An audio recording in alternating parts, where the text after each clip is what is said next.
Hello student, स्वागत है आपका आपके अपने यूट्यूब चैनल एजुपुर में।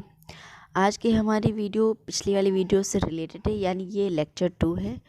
तो पिछली वीडियो में हमने समाजीकरण के अर्थ, परिभाषा एवं विशेषताओं के बारे में बात की थी। आज हम बात करेंगे समाजीकरण के स्तर तथा अभिकरण के बारे में, यानी ये लेक्चर 2 है। तो इससे संबंधित वीडियो की लिंक डिस्क्रिप्शन बॉक्स में। अगर वीडियो आपने अभी तक नहीं देखी तो वीडियो जाकर देख लीजिए। चलिए वीडियो को स्टार्ट करते हैं। समाजीकरण के स्तर के बारे में। तो समाजीकरण सीखने की एक प्रक्रिया है जो आजीवन चलती रहती है। यह प्रक्रिया काफ़ी लंबी होती है, यानी मृत्यु काल तक चलती है। अतः विभिन्न वैज्ञानिकों एवं समाजशास्त्रियों ने समाजीकरण को कई स्तरों में विभक्त किया करके देखने का प्रयास किया है। मानव शरीर की विशिष्ट संरचना के कारण उसमें सीखने की विशिष्ट क्षमताएं पाई जाती है और सामाजिक सीख के द्वारा वह अपने व्यक्तित्व का विकास करता है। सीखने का कार्य केवल समाज में ही संभव है। अतः पॉर्सन्स कहते हैं कि बच्चा उस पत्थर के समान है जिसे जन्म से समाज रूपी तालाब में फेंक दिया जाता है, जिसमें रहकर वह अपना समाजीकरण करता है और समाज का अंग बन जाता है। टॉलकॉट पॉर्सन्स ने समाजीकरण की किशोरावस्था तक 4 ही सोपान निम्न प्रकार से बताए। यानी पॉर्सन्स कह रहे हैं कि जब बालक नवजात होता है तो वो एक पत्थर के समान होता है जिसे समाज रूपी तालाब में फेंक दिया जाता है कि वो उसमें रहकर ही अच्छे बुरे हर तरह के समाजीकरण उसके अंदर होगा, हर तरह का ज्ञान उसे प्राप्त होगा। फिर अंततः क्या होता है कि बालक समाज में रहकर विभिन्न प्रकार की नैतिक मूल्य आदर्शों को सीखकर समाज का एक अंग बन जाता है। तो टॉलकॉट और पॉर्सन्स ने समाजीकरण की किशोरावस्था तक 4 सोपान बताए हैं। पहला मौखिक अवस्था, दूसरा सोच सोपान, तीसरा ऑडिपल सोपान और चौथा किशोरावस्था। ये इससे संबंधित डायग्राम है, इसे अपनी नोटबुक में ज़रूर नोट करिएगा जिससे आपको समझने में भी आसानी हो और आंसर भी अच्छा लगे। तो मौखिकावस्था, शोध सोपान, ऑडिपल सोपान और किशोरावस्था, यानी 1, 2, 3 और 4। पहला मौखिकावस्था।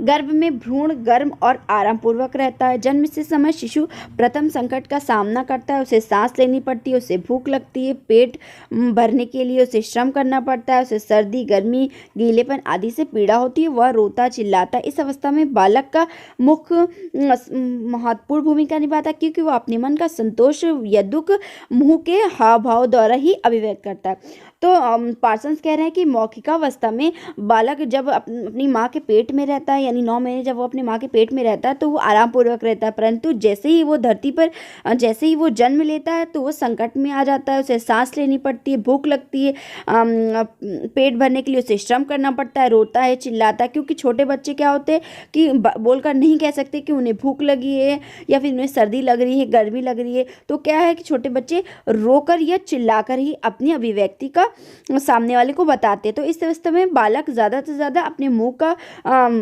इस्तेमाल करता है, इसलिए उसका मुख ही महत्वपूर्ण भूमिका निभाता है और वह अपने मन का संतोष या दुख मुंह के हावभाव के द्वारा ही अभिव्यक्त कर सकता है। क्योंकि छोटे बच्चे के अंदर इतनी समझ नहीं होती है कि वो किसी भी चीज़ को किसी भी अपनी स्थिति को बता सकें।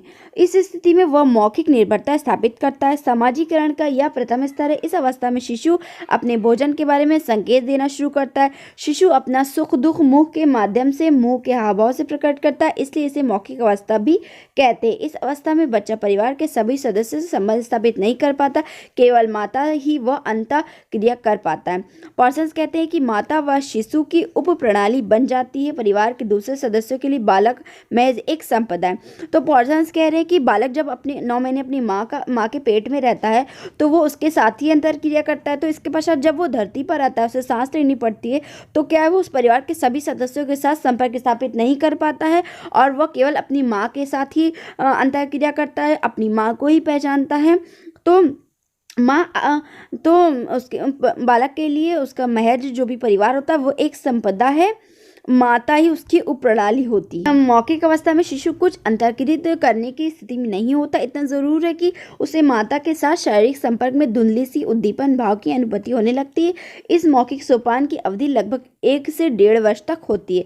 तो पॉर्सन्स कह रहे हैं कि मौखिक अवस्था में शिशु कुछ भी अंतर्क्रिया करने की स्थिति में नहीं होता है, परंतु इतना जरूर होता है कि वो अपनी माँ के स्पर्श से, अपनी माँ की खुशबू से उद्दीपन भाव की अनुभूति करने लगता है और ये सोपान 1 से 1.5 वर्ष तक होता है।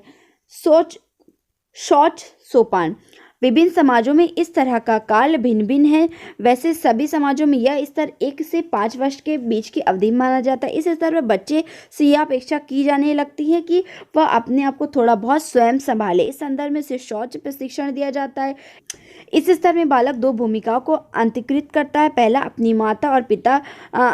पहला अपनी और अपनी माता की भूमिका, जिसे वह अपने से भिन्न करने लगता है। इस स्तर पर बालक को सही और गलत के बीच भेद करना सिखाया जाता है। तो शौच सोपान यानी बालक जब 5 वर्ष का हो जाता है तो आमतौर पर क्या होता है कि उसे विभिन्न प्रकार के प्रशिक्षण दिया जाता है, शौच प्रशिक्षण दिया जाता है। इस स्तर पर बालक से यह अपेक्षा की जाती है कि वह अपनी और अपनी माता की भूमिका पहचाने, और इस स्तर पर बालक को सही और गलत के बीच भेद करना सिखाया जाता है। सही कार्य के लिए एक और जहां उसे पार का पुरस्कार प्राप्त होता है, वहीं गलत कार्य के लिए उसे दंड भी दिया जाता है। इस कहने का तात्पर्य है कि जब बालक सही कार्य करता है तो उसे स्नेह ममता से नवाजा जाता है। दूसरी ओर जब वो गलत कार्य करता है तो उसे सज़ा भी दी जाती है। तो इस स्तर पर बालक परिवार के अन्य सदस्यों के साथ भी अंतर्क्रिया करता है और पारिवारिक व्यवहार प्रतिमान को अपनाता है। तो मौखिकावस्था में बालक केवल अपनी माता के साथ ही अंतर्क्रिया करता है, परंतु शौच सोपान में बालक परिवार के अन्य सदस्यों के साथ भी अंतर्क्रिया करने लगता है। ऑडिपल या गुप्तावस्था स्तर। ऑडिपल स्तर सामान्यतः 4 वर्ष से आरंभ होकर 12 वर्ष तक 13 वर्ष की आयु तक चलती रहती है। मनोविज्ञान ने इस चरण को ऑडिपल संकट का काल कहा। इस अवस्था में बालक यौन भेद की ओर सहज आकर्षण का अनुभव करता है।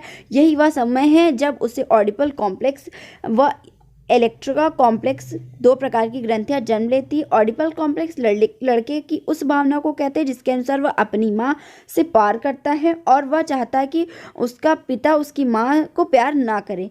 इलेक्ट्रा कॉम्प्लेक्स लड़कियां की उस भावना को कहते हैं जिसमें वह चाहती है कि उनके पिता उनसे प्यार करें कि उनकी माता से। ये भावना 4 से 12 वर्ष की अवस्था में होती है। इसमें लड़के व लड़कियां क्रमशः माता पिता से प्यार करना चाहते हैं और चाहते हैं कि पति पत्नी में प्यार ना करें।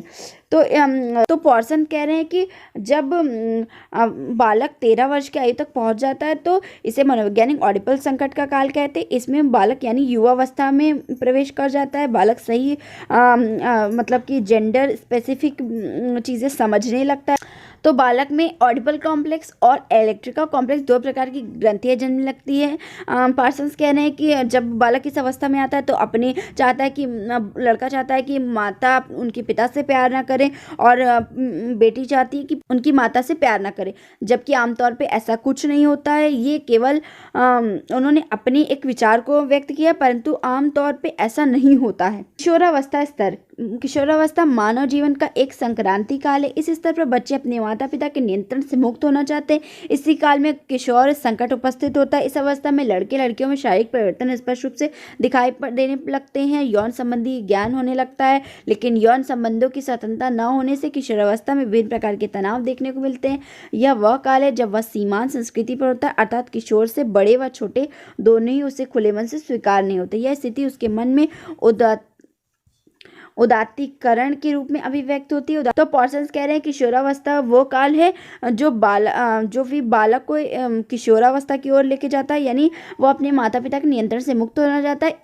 इस स्तर पर ही बालक को अनेक प्रकार के यौन संबंधी ज्ञान प्राप्त होते हैं। इस स्तर पर किशोर से यह आशा की जाती है कि वह अपने बारे में स्वयं निर्णय ले, लेकिन साथ साथ यह अपेक्षा की जाती है कि वह निर्णय परंपरागत हो तथा सामाजिक व्यवहार प्रतिमान में मेल खाता हो। किशोर न केवल परिवार के सदस्यों अपितु आस पड़ोस विद्यालय तथा अन्य द्वितीयक समूह के सदस्यों से सामंजस्य स्थापित करना होता है।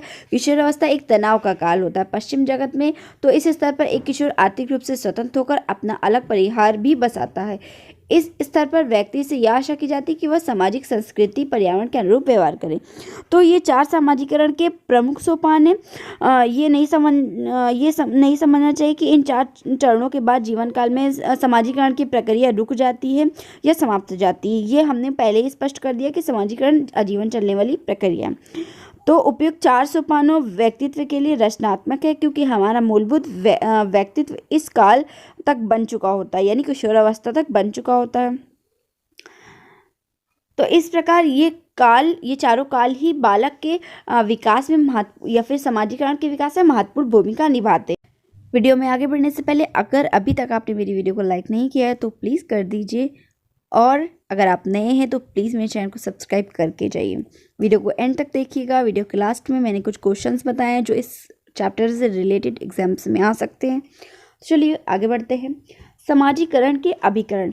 बाल अवस्था से लेकर वृद्धावस्था तक व्यक्ति के जीवन में जितने भी लोग आते हैं उन सभी से वह कुछ न कुछ अवश्य सीखता है। इसलिए कहा जाता है कि समाजीकरण के बहुत सारे अभिकरण होते हैं। इसके बावजूद कुछ ऐसे अभिकरण हैं जो विश्वव्यापी स्तर पर समाजीकरण की प्रक्रिया में अहम भूमिका निभाते हैं। तो बाल्यावस्था से लेकर वृद्धावस्था तक यानी व्यक्ति के जीवन काल तक जितने भी लोग, दोस्त, रिश्तेदार, पास पड़ोसी आते हैं वो सभी कुछ न कुछ उनसे व्यक्ति कुछ न कुछ निरंतर सीखता रहता है। इसलिए कहा जाता है कि समाजीकरण बहुत सारे अभिकरण या अप्रोचेस होते हैं। इसके बावजूद कुछ ऐसे अभिकरण हैं जो विश्वव्यापी स्तर पर समाजीकरण की प्रक्रिया में अहम भूमिका निभाते हैं। किम्बॉल यंग ने लिखा है कि समाज के अंतर्गत समाजीकरण के विभिन्न साधनों में परिवार सबसे महत्वपूर्ण है। परिवार के अंतर्गत माता पिता ही साधारणतः सबसे महत्वपूर्ण व्यक्ति होते हैं। समाजीकरण के अन्य साधनों में पास पड़ोस, सगे संबंधी, प्राथमिक समूह के सदस्य तथा बाद में द्वितीयक समूह की सदस्यता आती है। समर्थन करने वाली संस्थाएं दो भागों में बांटी जा सकती है। यानी किम्बॉल कह रहे हैं कि समाजीकरण के अंतर्गत वे सबसे पहले परिवार आता है, क्योंकि व्यक्ति शिशु जब नवजात होता है यानी नवजात से लेकर किशोरावस्था तक निरंतर वो अपने माता पिता, अपने परिवार के सदस्यों के द्वारा ही सीखता है। ऐसा ये नॉर्मली ये हम देखते भी है कि जैसे माँ बाप बिहेव करते बच्चा सेम वैसा ही कॉपी करता है। तो परिवार क्या है कि समाजीकरण के साधनों में सबसे महत्वपूर्ण भूमिका निभाता है। अपने माता पिता से ही बालक या व्यक्ति सबसे ज़्यादा सीखता है, चाहे वो अच्छी आदतें हो या फिर बुरी आदतें हो। तो समाजीकरण की संस्थाएं दो प्रकार की होती है, प्राथमिक संस्थाएं और द्वितीयक संस्थाएं। प्राथमिक संस्थाएं वे हैं जहां बालक का प्रारंभिक स्तर का समाजीकरण होता है, जिसमें उसके मूलभूत व्यक्तित्व का निर्माण होता है। तो निम्न है परिवार। समाज का निर्माण और उसकी निरंतरता परिवार के द्वारा ही संभव है। शिशु परिवार में जन्म लेता है, अतः सर्वप्रथम अपने समाज व संस्कृति के बारे में परिवार से ही सीखता है। बोलना, खड़ा होकर चलना, ढंग से रहना, वस्त्र पहनना, विभिन्न प्रकार के लोगों के साथ व्यवहार करना सर्वप्रथम वह परिवार से सीखता है। परिवारी व उचित अनुचित में भेद करना सिखाता है और उसमें नैतिकता के भाव उत्पन्न करता है। भाषा का प्रयोग, विभिन्न लोगों के साथ अनुकूलन करना, बड़ों की आज्ञा का पालन करना, पारिवारिक आदर्श व मूल्य व आदर्श नागरिकता का पाठ परिवार से ही सीखता है। अतः कहा जा सकता है कि परिवार शिशु की प्रथम पाठशाला है। बच्चा परिवार का ही प्रतिरूप होता है। परिवार से ही बालक की परिस्थिति व भूमिका का ज्ञान होता है। परिवार क्या है? एक सार्वभौमिक संस्था है। तो समस्त विश्व में समाजीकरण की ये एक आधारभूत संस्था है। पॉर्सन्स ने व्यक्तित्व निर्माण के लिए परिवार को अत्यधिक महत्वपूर्ण माना है। तो यह कह सकते हैं कि परिवार बालक के व्यक्तित्व को विकसित करने में महत्वपूर्ण भूमिका निभाता है। यानी बालक अपने जो भी कैसे खाना है, कैसे उठना है, बैठना है, अपने बड़ों के कैसे सम्मान के साथ बातें करना है, ये सब के ज्ञान बालक को अपने माता पिता यानी अपने परिवार के सदस्यों के द्वारा ही मिलता है। कहा भी जाता है कि बच्चे अपने माता पिता का आईना होते हैं, यानी बच्चों के अंदर वही चीज़ें झलकती है जो उनके माता पिता में होती है।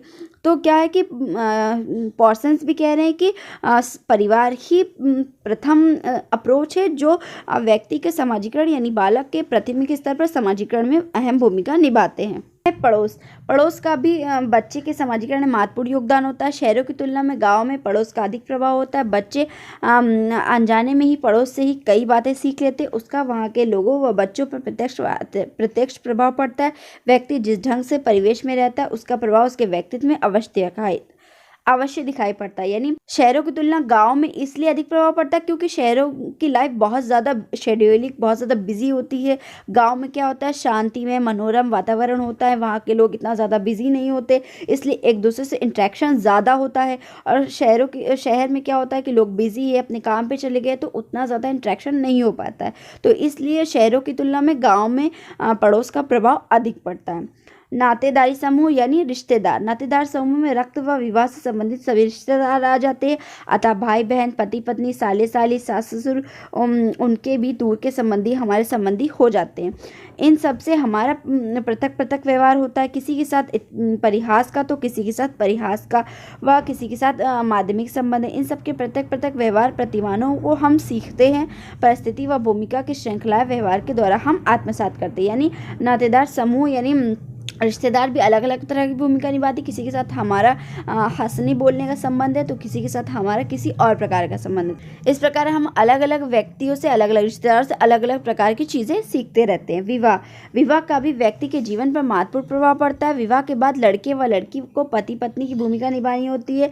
उन्हें नए दायित्वों का निर्वाह करना होता है, एक दूसरे के लिए त्याग करना होता है, परस्पर निष्ठा व विश्वास रखना होता है। नई परिस्थितियों व भूमिकाओं विवाह के उपरांत ग्रहण की जाती, जिसके साथ तन्मय व अंतरीकरण करना होता है। अब बात करते हैं द्वितीयक संस्था के बारे में, जिसमें शिक्षण संस्था यानी हमारे स्कूल और कॉलेज आ जाते हैं। शिक्षण संस्थाएं हमें समाज का प्रक्रियात्मक सदस्य बनाती और यही समाजीकरण है। यानी विद्यालय जो होते हैं एक बालक, एक शिशु के समाजीकरण में सबसे ज़्यादा परिवार के बाद द्वितीयक स्थान पर कॉलेज या स्कूल ही आते हैं, क्योंकि स्कूल में ही बालक का अपने अध्यापक के साथ ज़्यादा इंटरेक्शन होता है और वो अपना ज़्यादा से ज़्यादा समय अपने क्लास में ही स्पेंड करते हैं। शिक्षण संस्थाओं में समाजीकरण के 3 स्रोत हैं: गुरुजन, सहपाठी, पुस्तक। यानी बालक जब अपने विद्यालय में जाता है तो उसका 3 लोगों के साथ ज़्यादा इंटरेक्शन होता है। पहला अपने अध्यापक के साथ, दूसरा अपने क्लासमेट के साथ और तीसरा पुस्तकों के साथ। इन्हीं तीनों चीज़ों के मिलने से स्कूली शिक्षा का वातावरण निर्मित होता है, जिसके प्रभाव से व्यक्तित्व का विकास होता है। यह व्यक्ति नवीन ज्ञान अर्जित करता है, उसकी मानसिकता क्षमता का विकास होता है। व्यक्ति समाज व संस्कृति के बारे में ज्ञान प्राप्त कर व्यक्तित्व में निखार आता है। राजनीतिक संस्था व्यक्ति को शासन, कानून, अनुशासन आदि सिखाती है। ये व्यक्ति को उनके कर्तव्यों और अधिकारों के प्रति जागरूक कराती है। ये संस्थाएं समाज की दिशा का ज्ञान कराती है, जिसके द्वारा व्यक्ति समाज में अपना समाजीकरण कर सकता है। राजनीतिक संस्थाएं यानी जो भी किसी छोटा अपराध हो या बड़ा अपराध हो, हमारे समाज में हर तरह के अपराध के लिए छोटे से छोटा, बड़े से बड़ा दंड निहित है। तो अनुशासन क्या है कि व्यक्ति के समाजीकरण में भी एक अहम भूमिका निभाती है। व्यक्ति अपने नैतिक मूल्यों का निर्वहन कानून के डर से भी ज़्यादा अच्छी तरह से करता है और उसके समाजीकरण भी समाज में अलग तरह से समाजीकरण भी होता है। धार्मिक संस्थाएं व्यक्ति के जीवन पर धर्म का गहरा प्रभाव पड़ता है। धार्मिक संस्थाएं हमें ईश्वर के बोध से अवगत कराती। व्यक्ति में पवित्रता, न्याय, सचित्रता, कर्तव्यपरायणता, ईमानदारी, दया आदि गुणों का विकास करने में धर्म प्रमुख भूमिका निभाता है। धार्मिक संस्थाएं सिखाती है कि मंदिर या पवित्र स्थल पर कैसा व्यवहार करना चाहिए। इस प्रकार ये संस्थाएं व्यक्ति को धार्मिक शास्त्रों से परिचित कराती है। तो व्यक्ति के समाजीकरण में धार्मिक स्थल भी महत्वपूर्ण भूमिका निभाते हैं। व्यक्ति को पवित्र स्थल पर कैसे व्यवहार करना है, लोगों के साथ कैसा आचरण करना है, इस तरह की शिक्षा प्रदान करती है। आर्थिक संस्था व्यक्ति को जीवन यापन के लिए समर्थ बनाती है। ये संस्थाएं व्यक्ति को व्यावसायिक संघों से परिचित कराती है। व्यक्ति में सहयोग, स्पर्धा एवं समायोजन का भाव उत्पन्न कराती है। मार्क्स व वेबलिन का मत है कि आर्थिक संस्थाएं व्यक्ति के जीवन और सामाजिक ढांचे को निर्धारित करती हैं। सांस्कृतिक संस्थाओं द्वारा व्यक्ति समाज की संस्कृति से परिचित होता है। नगरों व महानगरों में कवि सम्मेलन, नाटक, गोष्ठियां आदि के आयोजनों द्वारा व्यक्ति में उस समाज की संस्कृति से अवगत कराया जाता है। ये संस्थाएं व्यक्ति को अपनी संस्कृति से परिचित कराती हैं। इनके द्वारा व्यक्ति अपनी प्रथाओं, परंपराओं, वेशभूषा, साहित्य, कला, भाषा आदि से परिचित होता है और ये संस्थाएं उसके व्यक्तित्व के विकास में योग देती हैं। तो इन सभी संस्थाओं के अतिरिक्त व्यक्ति व्यवसाय समूह द्वारा भी सीखता है। किसी अजनबी के संपर्क में आने पर भी उसे विशिष्ट प्रकार के व्यवहार करने की अपेक्षा की जाती है। इस प्रकार प्राथमिक व द्वितीयक संस्थाओं के माध्यम से व्यक्ति का समाज में समाजीकरण होता है, जो आजीवन चलता रहता है, यानी जन्म से लेकर मृत्यु तक निरंतर चलता रहता है। तो इस प्रकार हम ये कह सकते हैं कि समाजीकरण वह प्रक्रिया जिसके द्वारा संस्कृति संचारित होती है और इससे व्यक्ति का जीवन संगठित रहता है। समाजीकरण क्या है? जीवन पर्यंत चलने वाली प्रक्रिया है। इसी प्रक्रिया के द्वारा बच्चा समूह जीवन में भाग लेना सीखता है और यानी समूह में अंतरक्रिया करता है और अपने समाज के मूल्यों को ग्रहण करता है। समाजीकरण न केवल हमारे व्यवहारों को नियंत्रित करता है बल्कि व्यक्तित्व और आत्म जागरूकता के यानी सेल्फ कॉन्फिडेंस के विकास के लिए भी अहम भूमिका निभाता है। इस प्रकार समाजीकरण के द्वारा जहाँ एक और संस्कृति का हस्तांतरण दूसरी पीढ़ी में होता है, वहीं व्यक्तित्व का विकास भी होता है और बिना परिवार व समाज के समाजीकरण संभव नहीं है। समाजीकरण के बिना मनुष्य पशुवत रहता है, यानी पशु के भांति है। तो इस प्रकार समाज में रहते हुए ही सामाजिकरण हो सकता है, उसी के द्वारा व्यक्तित्व व संस्कृति का विकास संभव है। तो चलिए कुछ बोध प्रश्नों को देख लेते हैं, यानी लॉन्ग और शॉर्ट, जो इस चैप्टर से रिलेटेड एग्जाम्स में आ सकते हैं। जिसमें हमारा पहला प्रश्न है ऑडिप्स व इलेक्ट्रा कॉम्प्लेक्स क्या है, तथा दूसरा प्रश्न है सामाजिकरण की प्रक्रिया जीवन पर्यंत चलती है कैसे। तो इन प्रश्नों का उत्तर ये है, ऑडिप्स कॉम्प्लेक्स लड़के की उस भावना को कहते हैं जिसके अनुसार वह अपनी माता से प्यार करना चाहता है, उसके पिता उसकी माता को प्यार ना करे ये चाहता है। इलेक्ट्रा कॉम्प्लेक्स लड़की की उस भावना को कहते हैं जिसके अनुसार वह चाहता है कि उनके माता पिता यानी उनके पिता उससे प्यार करे, ना कि माता से। तो ऑडिप्स कॉम्प्लेक्स लड़कों के लिए होता है और इलेक्ट्रा कॉम्प्लेक्स लड़कियों के लिए। दूसरा प्रश्न क्या है, सामाजिकरण की प्रक्रिया जीवन पर्यंत चलती है कैसे। तो इसका आंसर है सामाजिकरण कुछ विशेष समय तक चलने वाली प्रक्रिया नहीं, अपितु आजन्म यानी जीवन काल तक चलने वाली प्रक्रिया है, जो जन्म से मृत्यु तक चलती, क्योंकि मनुष्य को जीवन पर्यंत मनुष्य को नई नई परिस्थितियां मिलती रहती, नए नए लोग मिलते हैं जिनके लिए वह पहले से तैयार नहीं होता, उन्हें सीखना पड़ता है तथा इन परिस्थितियों में कैसा व्यवहार करे ये सामाजिकरण की प्रक्रिया के द्वारा वही जानता है। इसलिए सामाजिकरण के प्रक्रिया द्वारा व्यक्ति नई नई प्रकार की चीजें सीखता है तथा सामाजिकरण आजीवन चलने वाली प्रक्रिया है। नेक्स्ट क्वेश्चन है सामाजिकरण क्या है। सामाजिकरण की प्रक्रिया के टॉलकॉट पॉर्सन्स ने किसने स्तर बताएं। तो सामाजिकरण क्या है का आंसर है सामाजिक मानदंडों, मूल्यों व समाज समस्त व्यवहारों को सीखने की प्रक्रिया ही सामाजिकरण है। दूसरा प्रश्न है सामाजिकरण की प्रक्रिया के टॉलकॉट पॉर्सन्स ने किसने स्तर बताए, यानी टॉलकॉट पॉर्सन ने सामाजिकरण के 4 स्तर बताए हैं। पहला मौखिक, दूसरा शॉर्ट सोपान, तीसरा ऑडियस या गुप्तचर गुप्त अवस्था स्तर और चौथा किशोरावस्था स्तर। तो ये थी हमारी आज की वीडियो। आशा करती हूँ आपको वीडियो पसंद आई हो। वीडियो अच्छी लगे तो लाइक कर दीजिए। अगर आप इस चैनल पे नए हैं तो प्लीज़ मेरे चैनल को सब्सक्राइब करके जाइए और साथ में लगे बेल आइकन को ज़रूर प्रेस करिए, जिससे आपको मेरी आने वाली अन्य वीडियोज़ की नोटिफिकेशंस भी बराबर मिलती रहे। और वीडियो को अपने दोस्तों के साथ भी ज़रूर शेयर करिएगा, जिससे उन्हें भी एग्ज़ाम्स में हेल्प हो सके। तो मिलते हैं नेक्स्ट वीडियो में, तब तक के लिए टेक केयर।